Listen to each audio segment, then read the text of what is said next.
صحیح مسلم کتاب الایمان حدیث نمبر 152۔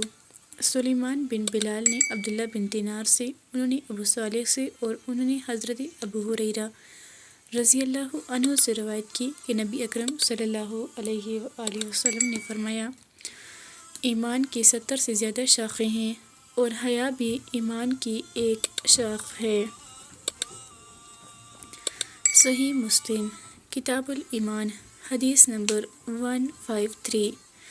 سہیل نے عبداللہ بن دینار سے، انہوں نے ابو صالح سے اور انہوں نے حضرت ابو ہریرہ رضی اللہ عنہ سے روایت کی کہ رسول اللہ صلی اللہ علیہ وآلہ وسلم نے فرمایا، ایمان کے 70 سے اوپر یا 60 سے اوپر شعبے اجزاء ہیں۔ سب سے افضل جز لا الہ الا اللہ کا اقرار ہے، لا الہ الا اللہ کا اقرار ہے، اور سب سے چھوٹا کسی اذیت دینے والی چیز کو راستے سے ہٹانا، اور حیا بھی ایمان کی شاخوں میں سے ایک ہے۔